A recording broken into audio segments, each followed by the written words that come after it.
Good morning. आज हम कराएंगे धातु शोधन की अन्य विधियां जो कल रह गई थी। कल मैंने धातु शोधन की 7 विधियां बताई थी। आसवन विधि, द्रवण विधि, दंड विलोडन विधि, चौथी आज लिखा हुआ है विद्युत अपघटन, 5वीं जौन परिष्करण, 6ठी वाष्प्रावस्था परिष्करण और वर्णलेखिकी। 3 विधियों का अध्ययन कर लिया हमने। थोड़ा संक्षेप में फिर बता देता हूँ। आसवन विधि में उन धातुओं का शोधन करते हैं जिनके क्वथनांक कम होते हैं, जैसे ZnCdHg। द्रवण विधि में ऐसी धातुओं का शोधन करते हैं जिनका गलनांक कम होता है, आर्सेनिक, एंटीमनी, टिन। दंड विलोडन, इसमें अशुद्ध गलित कॉपर और गलित लोहे का शोधन करते हैं। चौथी है इलेक्ट्रोलिसिस, यानी सबसे सर्वोत्तम उत्तम विधि यही है। अधिकांश धातुओं का शोधन है वो विद्युत अपघटन विधि में ही करते हैं, जैसे Cu, Ni, Zn, Cr, Fe, manganese यानी कि अधिकांश धातुओं का शोधन विद्युत अपघटन विधि में ही किया जाता है। और यहाँ कुछ नहीं आता, 2 नंबर का आ जाता है। अशुद्ध जिंक से जिंक का शोधन, अशुद्ध तांबे से तांबे का शोधन। तो पाठ्य पुस्तक के अनुसार एग्जाम्पल दिया है अशुद्ध कॉपर का शोधन। 2019 में क्वेश्चन भी है 2 नंबर का। ये आपको कॉपर का अभी कराएंगे आपको निष्कर्षण। 4 धातुओं का अपने निष्कर्षण है, कॉपर, आयरन, जिंक और एल्युमिनियम। कॉपर का परिष्करण करते हैं कॉपर पायराइट से। तो उसमें तांबा जो होता है वो अशुद्ध अवस्था में प्राप्त होता है, इसे बोलते हैं फफोलेदार तांबा बोलते हैं। तो उसे शुद्ध करने का अंतिम स्टेप क्या है?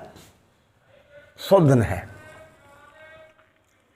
तो इसके लिए क्या कर, सबसे पहले एनोड के रूप में अशुद्ध कॉपर की बड़ी छड़, कॉपर छड़, ये क्या होती है? एनोड के रूप में। दूसरा, शुद्ध कॉपर की छड़ कैथोड के रूप में। ये छड़ मोटी होती है और ये कैथोड पतला होता है। तीसरा, कॉपर सल्फेट और तनु सल्फ्यूरिक अम्ल का विलयन क्या होता है? विद्युत अपघटन। विद्युत अपघटन। इस प्रकार ये एक आयताकार पात्र होता है जिसमें पिघले हुए अशुद्ध तांबे को भर दिया जाता है। कि वो उसमें पिघले हुए तांबे की तो मोटी छड़ बनाते हैं, इसे हम एनोड कहते हैं। और इस पात्र में कॉपर सल्फेट और सल्फ्यूरिक अम्ल का विलयन भर देते हैं। एक आयताकार पात्र में अपघट्य के रूप में कॉपर सल्फेट और सल्फ्यूरिक अम्ल का विलयन बड़ा होता है, जिसमें अशुद्ध तांबे का बड़ा एनोड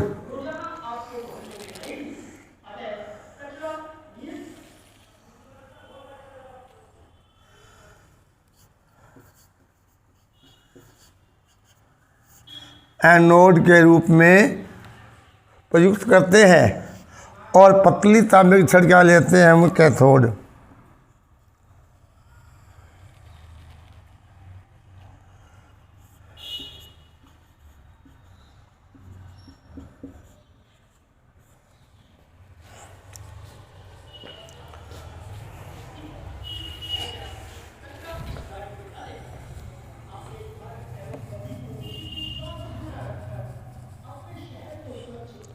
इन्हें विद्युत स्रोत के द्वारा जोड़कर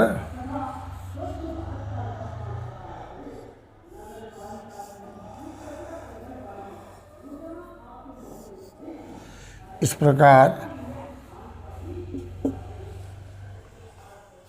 जो विद्युत धारा प्रवाहित करते हैं, तो एनोड पर जो कॉपर है वो कॉपर आयन के रूप में परिवर्तित हो जाता है। यानी ये एनोड पर कॉपर जो ठोस होता है वो कॉपर आयन में परिवर्तित हो जाता है और इलेक्ट्रॉन त्याग देता है, और ये इलेक्ट्रॉन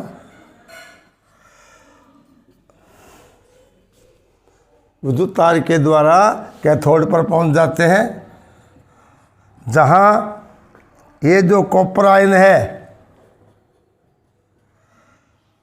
इन इलेक्ट्रॉनों को ग्रहण करके Cu के अंदर परिवर्तित हो जाते हैं, और Cu होता है वो यहाँ इसके चारों ओर इस पर जमा होने लगता है, और जब सारा Cu यहाँ जमा हो जाता है प्रोसेस को बंद कर देते हैं। यहाँ क्या आ जाएगा, Cu, यानी कि ठोस अवस्था में। कैथोड पर क्या क्रिया होती है, Cu आयन 2 इलेक्ट्रॉन लेकर कॉपर में परिवर्तित हो जाते हैं, और संपूर्ण अभिक्रिया संपूर्ण सेल अभिक्रिया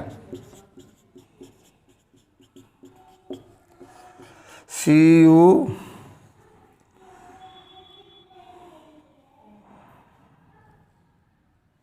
+2 एक्वस CuS चेंज Cu +2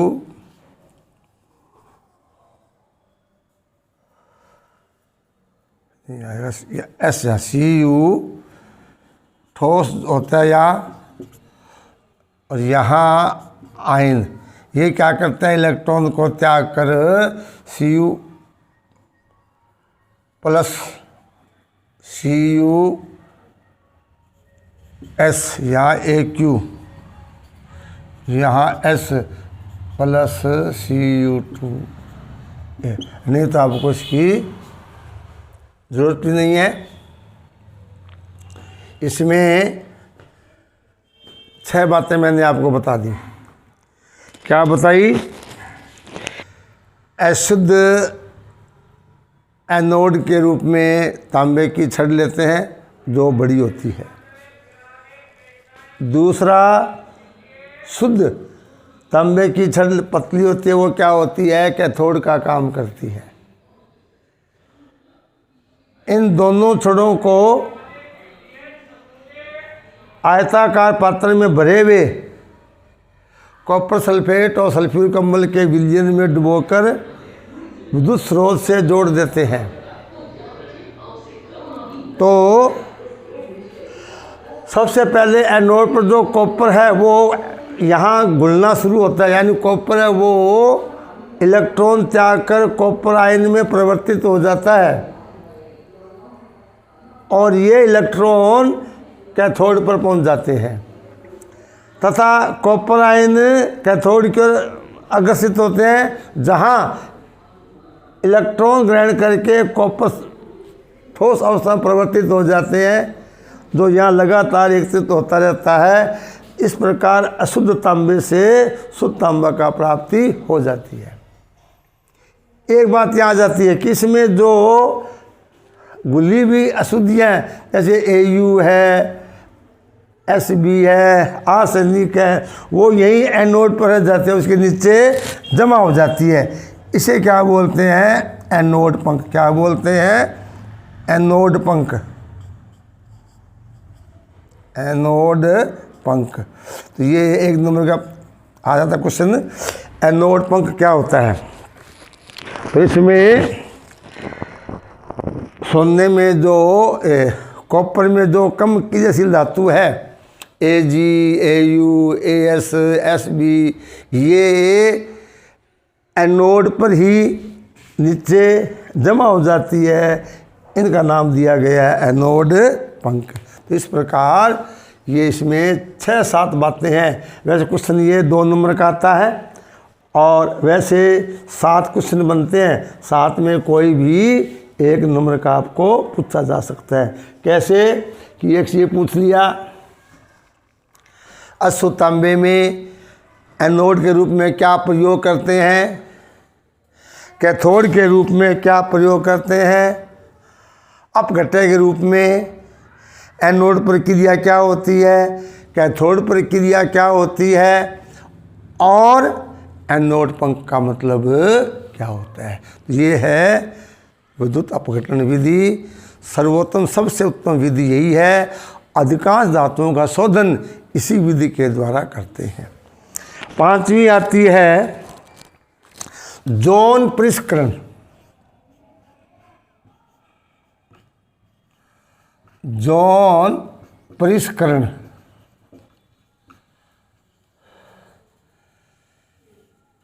ये विधि अर्धचालक के रूप में प्रयुक्त उपधातुओं के शोधन में प्रयुक्त होती है। अब आपको मालूम है कौन सी धातुओं का अर्धचालक में उपयोग करते हैं? सिलिकॉन और जर्मेनियम। Si और Ge ये दोनों उपधातु है, और ये ट्रांजिस्टर, एनोड, कैथोड, ये जो इलेक्ट्रॉनिक डिवाइसेस है उसमें प्रयुक्त होती है। तो इन अर्धचालकों को शुद्ध करने के लिए जौन परिष्करण विधि का उपयोग करते हैं। अब इसमें इसका सिद्धांत आता है कि ये किस सिद्धांत पर आधारित है। यह विधि इस सिद्धांत पर आधारित है, पिघली हुई अशुद्ध, जब अशुद्ध धातु को हम गर्म करते हैं पिघल जाती है, और पिघलने के बाद जब ठंडा करते हैं तो उसका जब क्रिस्टलन होता है तो वो केवल शुद्ध धातु का क्रिस्टलन होता है। जो अशुद्धियाँ वो गर्म भाग यानी पिघली हुई अवस्था में ही रहता है। तो सुन लीजिए, यह विधि इस सिद्धांत पर आधारित है कि पिघली हुई अवस्था में जो अशुद्धियाँ इसमें मिली होती है, जब उसको क्रिस्टलन करते हैं तो केवल शुद्ध धातु का क्रिस्टलन होता है। जो अशुद्धियाँ हैं वो पिघली हुई धातु या अवस्था में ही रहती है।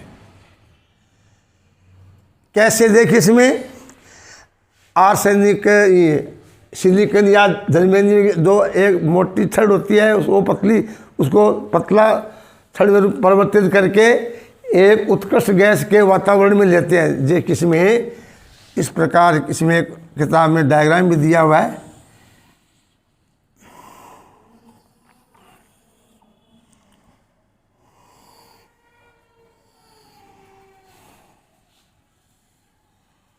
जिसमें उत्कृष्ट गैस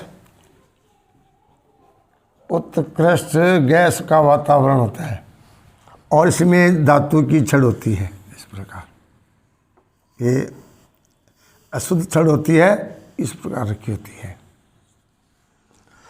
और इसको गर्म करने के लिए हीटर लगे होते हैं। अब जब हीटर से गर्म करेंगे तो ये धातु क्या होती है, गर्म होती है और पिघलती है। अब पिघलने के बाद इस प्रकार हम इसको हीटर को ऐसे आगे ले जाते हैं। इस प्रकार हीटर को लगातार ऐसे हम आगे बढ़ाते जाते हैं।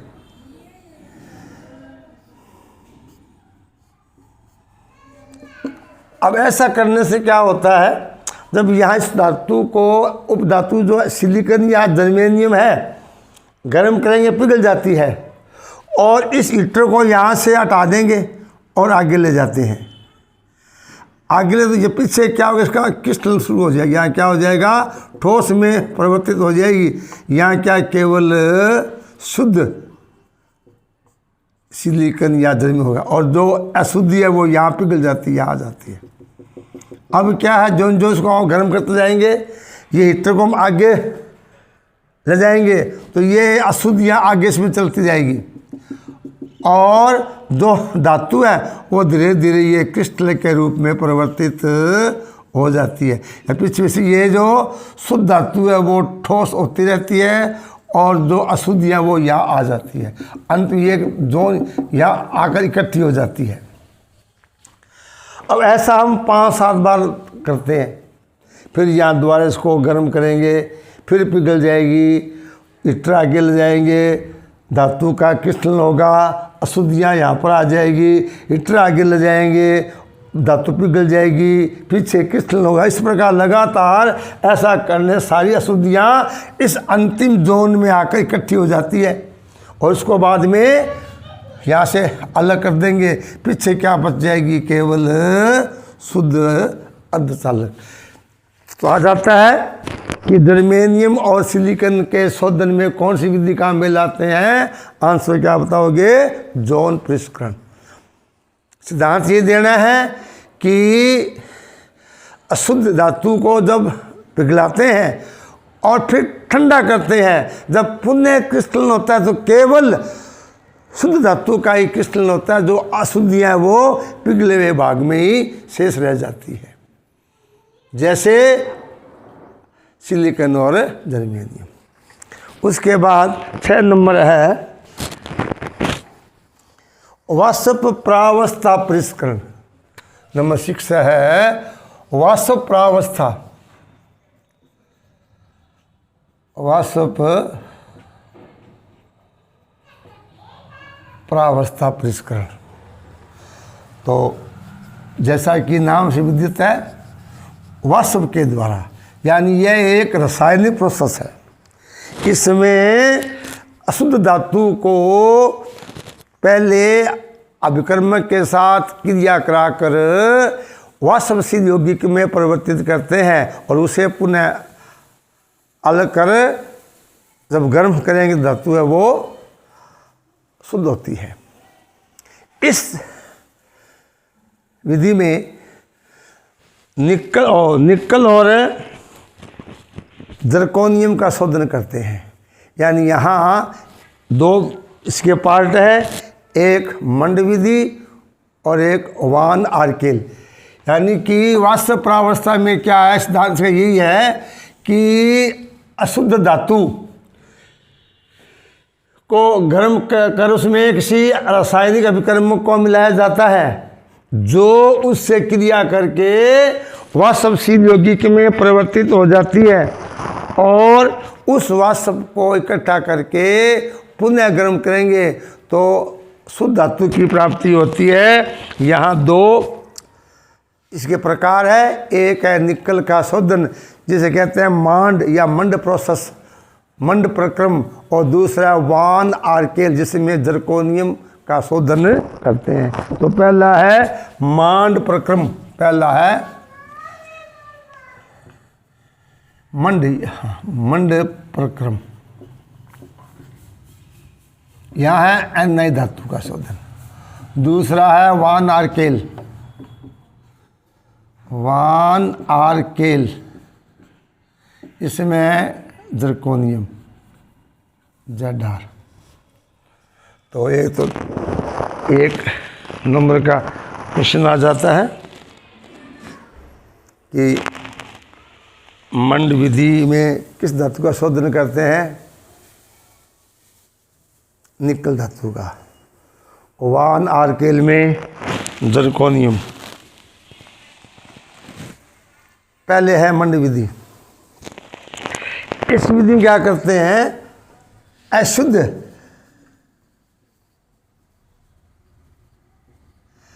निकल धातु को पिघलाते हैं, इसमें कार्बन मोनोऑक्साइड गैस प्रवाहित करते हैं।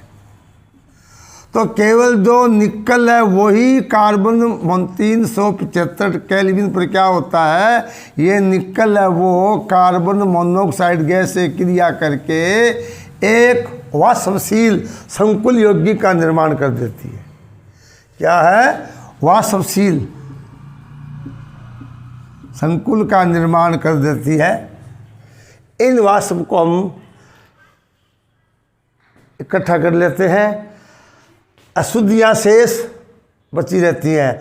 अब इस यौगिक को पूरा उच्च करीब 425 के पर जब गर्म करेंगे तो निकल है वो प्राप्त हो जाएगा, और ये कार्बन मोनोऑक्साइड है, ये गैस के रूप में परिवर्तित हो जाती है और शुद्ध निकल की प्राप्ति होती है। ये है मंड विधि। इस विधि में अशुद्ध निकल से शुद्ध निकल की प्राप्ति होती है। अशुद्ध निकल को गर्म करते हैं, उसमें कार्बन मोनोऑक्साइड गैस प्रवाहित करते हैं। कार्बन मोनोऑक्साइड गैस निकल से क्रिया करके निकल कार्बोनिल एक वाष्पशील यौगिक का निर्माण करती है। इन वाष्प को एकत्रित करके फिर उच्च ताप पर गर्म करेंगे तो यह पुनः निकल और कार्बन मोनोऑक्साइड में अपघटित हो जाता है। कार्बन मोनोऑक्साइड गैस के रूप में गैस पृथक हो जाती है, शेष शुद्ध निकल धातु बची रहती है। दूसरा है वान आर्केल। यह भी एक रासायनिक विधि है। इसमें जरकोनियम और टाइटेनियम दो धातुओं का शोधन करते हैं। इनके लिए अशुद्ध धातु को गर्म करते समय आयोडीन प्रवाहित करते हैं। आयोडीन प्रवाहित करने से जरकोनियम या टाइटेनियम आयोडीन से क्रिया करके वाष्पशील यौगिक टेट्राआइडो, जरकोनियम या टेट्राआइडो टाइटेनियम यौगिक का निर्माण होता है। इसको अलग करके पुनः गर्म करते हैं तो आयोडीन ऊर्ध्वपातित हो जाती है, शेष जरकोनियम या टाइटेनियम बची रहती है। तो वान आर्केल में क्या है? जरकोनियम और टाइटेनियम का। इसमें अशुद्ध धातु पर आयोडीन मिलाकर 800 डिग्री सेंटीग्रेड ताप पर गर्म करेंगे तो टेट्राआइडो एक वाष्पशील यौगिक बन जाता है और इसे उच्च ताप पर गर्म करते हैं तो ये आयोडीन और धातु में परिवर्तित हो जाए। ये क्या होता है? ऊर्ध्वपातिज। ऊर्ध्वपातिज मतलब ये ऐसे पदार्थ हैं ठोस से सीधे ही गैस अवस्था में परिवर्तित हो जाते हैं। तो ये थी वाष्प प्रावस्था परिष्करण। तो ये ध्यान रखना है, एक रासायनिक प्रोसेस है, रासायनिक विधि है। इस विधि में निकल, जरकोनियम और टाइटेनियम का शोधन करते हैं। दो इसमें प्रकार है, मांड प्रक्रम और वान आर्केल। मांड प्रक्रम में निकल का शोधन करते हैं कार्बन मोनोऑक्साइड के द्वारा। व नारकेल में जर्कोनियम और टाइटेनियम का आयोडीन के द्वारा शोधन करते हैं। अंत में 7वीं विधि है वर्णलेखी की क्रोमेटोग्राफी। यद्यपि ये धातु में नहीं है, क्योंकि बहुत ही कम मात्रा में, तुच्छ मात्रा में जो पदार्थ होते हैं, जैसे विभिन्न एल्कलॉइड है, विभिन्न कलर है, एमिनो अम्ल है, एमीन्स है, उनके शोधन में क्रोमेटोग्राफी विधि का उपयोग करते हैं। इसमें 2 स्तंभ होते हैं, एक तत्चल और एक अचल। यानी चल स्तंभ पर अशुद्ध पदार्थों का मिश्रण प्रभावित करते हैं, तो वो अणुभार के आधार पर उसमें विभिन्न प्रकार के परतों में विभाजित हो जाता है, और ये परतें अलग अलग अणुभार के आधार पर अलग अलग सतह बनाती है, परतें होती है। इनको उचित विलाय के द्वारा अलग कर लिया जाता है। कैसे इसमें देखिए, इसमें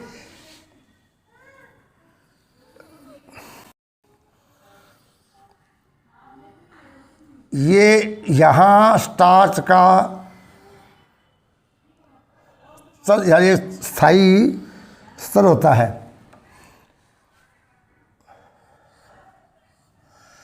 और स्टार्च का स्तंभ होता है। इसके अंदर ये जैसे अपने स्टार्च या एल्यूमिना इसके भीतर होता है। अब क्या, जैसे कई एमिनो अम्ल है, उनको अलग अलग करना है, तो एमिनो अम्ल का जो अशुद्ध का मिश्रण है, उस विलयन को इसमें डालते हैं, तो वो इसमें अलग अलग है। इस पर ऐसे अलग अलग ऐसे लेयर बन जाते हैं, कोई किस, क्योंकि अलग अलग अणुभार होते हैं, तो ये अलग अलग इनकी लेयर बन जाती है, यानी वो अधिशोषित हो जाता है। जो एमिनो अम्ल है वो अपने अणुभार के आधार पर अधिशोषक स्तंभ पर क्या हो जाते हैं, अधिशोषित, और अलग अलग लेयर बन जाती है। अब इन्हें पृथक करने के लिए इनके लिए जो उचित विलायक होता है, उस विलायक को मिलाते हैं। तो विलायक को पहला जो अम्ल है वो उसमें बाहर आ जाएगा, उसको अलग कर लेंगे, इसको हटा दें। उसके बाद में दूसरे के लिए दूसरा विलायक डालेंगे, उसको इसमें यहाँ ले लेंगे। यानी अलग अलग एमिनो अम्ल के लिए या अलग अलग कलर के लिए, अलग अलग अवयवों के लिए विलायक उस पदार्थ का अलग अलग विलयन बन जाता है। इन्हें जब आसवन करेंगे विलायक वाष्पित हो जाता है और वो मुख्य अवयव बचा रहता है। तो ये वर्णलेखिकी धातुओं के लिए नहीं है, लेकिन ये सूक्ष्म अवस्था में पाए जाने वाले जैसे एमिनो अम्ल है या एल्कलॉइड है, उनके शोधन में प्रयुक्त होती है। तो ये थी 7 शोधन की विधियाँ। अंतिम जो टॉपिक है वो ये है कि 4 धातुओं का निष्कर्षण है हमारे,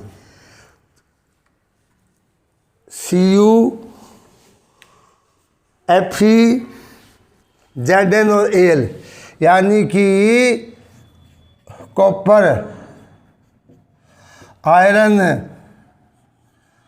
जिंक और एल, इनका हमारे पाठ्यक्रम में शोधन है कि इन चारों धातुओं का पूरा दिया हुआ है, इसको किस प्रकार हम शोधन करते हैं। तो पहले हम लेते हैं कॉपर का निष्कर्षण। कॉपर निष्कर्षण,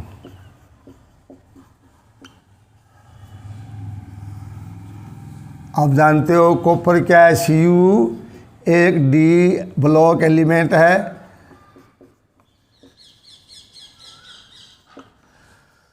जिसका पीरियड क्या है, कौन सा आवर्त है इसका, चौथा आवर्त है।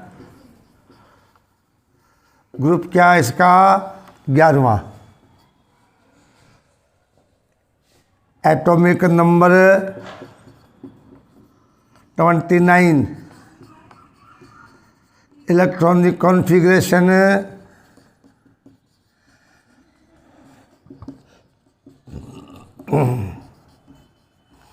AR3D9 4s2, ये इसका इलेक्ट्रॉनिक विन्यास है,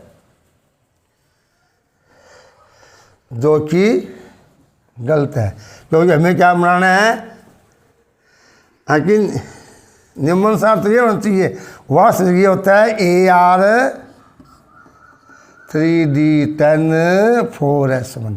तो इसका क्योंकि इसमें D10 क्या होता है, एक स्थायी विन्यास, इसका 29 में क्या बनाएंगे 3D10 4s1 ही बनाएंगे, नहीं कि यद्यपि 2 होना चाहिए इलेक्ट्रॉन, लेकिन 3D10 का विन्यास क्या होता है, अधिक स्थायी होता है, इसलिए इसका Cu का विन्यास आ जाता है Cu29। तो इसका ये विन्यास आपको देना है, नहीं कि ये ऑफ-बोनियम का अपवाद है। तो ये इसकी सामान्य जानकारी कॉपर के बारे में। संक्रमण धातु है, चौथा आवर्त है, 11वां वर्ग है, 29 एटॉमिक नंबर है, ये इलेक्ट्रॉनिक विन्यास है। तो पहला विन्यास कॉपर के अयस्क, इसे उसके बाद में हमने शुरू में आपको बताए थे कि कॉपर के 2 अयस्क याद कर लें, क्योंकि 4 धातु है, इनके मैंने 4 ओर्स अयस्क लिखाए थे, तो अयस्क याद होने चाहिए। तो कौन कौन से है, पहला है CuFeS2, इसे बोलता है कॉपर पाइराइटीज। फिर है Cu2S copper glance, Cu2O cuprite,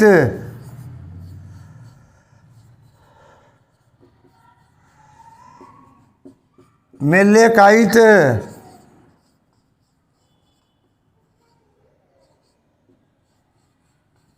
और एजुराइट। ये होता है ग्रीन ब्लू, ये ऐसा का है। तो इसमें आपको पूछ सकता है कॉपर का आवर्त, तत्व का प्रकार, वर्ग, इलेक्ट्रॉनिक विन्यास और इसके अयस्क। तो तांबे के 4 अयस्क हमने शुरू में लिखवा दिए थे, फिर मैंने और लिख दिए हैं। इनके आपको सूत्र और नाम याद होने चाहिए। Copper pyrites, copper glance, cuprite, malachite और एजुराइट। ये मेलेकाइट तो घरों में देखते हैं आप, जिन घरों में तांबे के बर्तन उपयोग होते हैं, देखा होगा 4-5 दिन के बाद में उन पर हरा रंग आ जाता है, हरे हो जाता, ग्रीन, वो यही है ग्रीन। कारण हवा में नमी और CO2 होती है, उससे वो तांबा है वो क्रिया करके इस रूप में चेंज हो जाता है। इसलिए 5-7 दिन के बाद कॉपर के बर्तनों को हम साफ करते हैं। अब आता है कॉपर का जो निष्कर्षण है, वो हम करते हैं कॉपर पाइराइटिस से। अब यहाँ क्यों सीमा बिंदु के बारे में क्या है, कॉपर का निष्कर्षण इन 5 में से पूछते भी है कि कॉपर का निष्कर्षण किस अयस्क से करते हैं। तो इसमें है कॉपर पाइराइट CuFeS2 से तांबे का निष्कर्षण निम्न चरणों में करते हैं। हालांकि 4-5 चरण है, एग्जाम में एक चरण ही आता है 2 नंबर का। कौन कौन से है पहला है अयस्क का सांद्रण,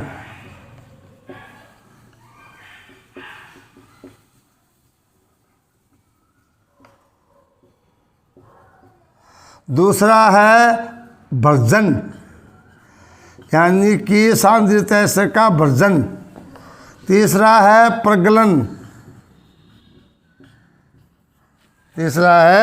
प्रगलन, ऑब्लिक बेसिमरीकरण, बेसिमरीकरण,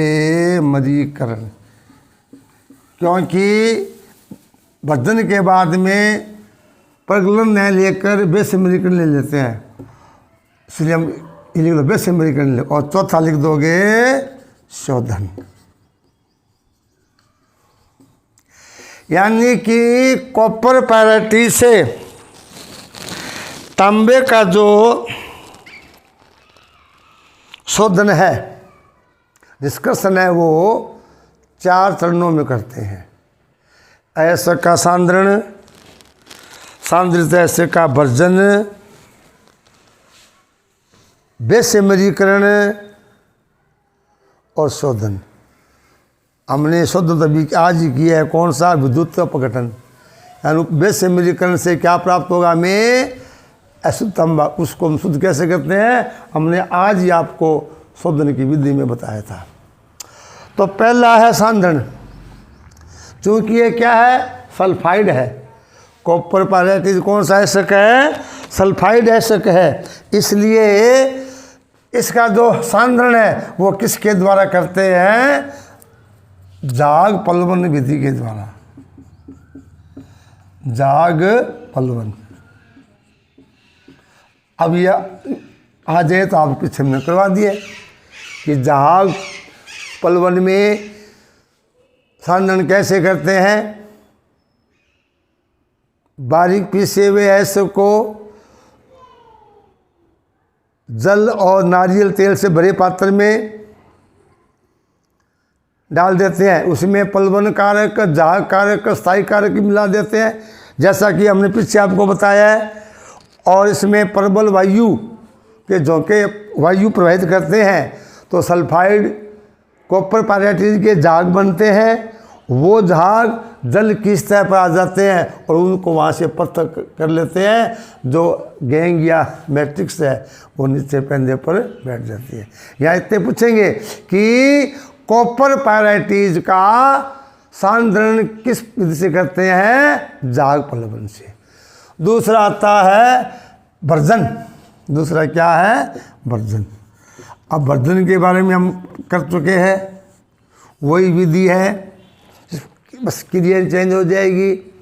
भर्जन आपको बताया गया है कि सांद्रित अयस्क अगर सल्फाइड अयस्क है उसको भर्जन के द्वारा ऑक्साइड में परिवर्तित करते हैं। अब करते क्या है? इसके लिए परावर्तनी भट्टी का उपयोग करते हैं, जिसका हमने आपको डायग्राम बताया है। परावर्तनी भट्टी के चूल्हे में सांद्रित अयस्क को रखकर वायु के झोंकों के द्वारा अग्नि उसमें, क्योंकि आग उसमें लपटें जो लपटें हैं वो लपटों के द्वारा गर्म करते हैं, तो वो जो गर्म करते हैं वायु की प्रेजेंस में गर्म करते हैं, तो इसमें जो अशुद्धियाँ आर्सेनिक, एंटीमनी, सल्फर है वो तो ऑक्साइड में परिवर्तित हो जाती है और जो अयस्क है उसमें निम्न क्रिया होती है। तो आ जाता है कि तांबे के निष्कर्षण में भर्जन क्रिया में होने वाली अभिक्रियाएँ, इसमें जैसे सिलिकॉन इसमें जैसे सल्फर है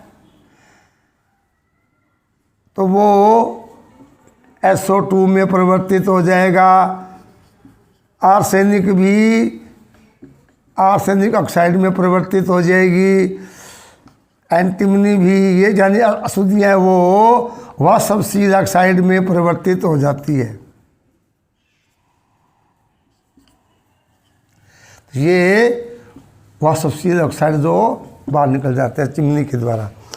वास्तव में अयस्क में क्या क्रिया होगी? Cu ये वायु के द्वारा किसी में चेंज हो जाएगा। पहले तो Cu2S FeS2 और SO2 में होता है परिवर्तित। अब ये Cu2S ऑक्सीकृत होकर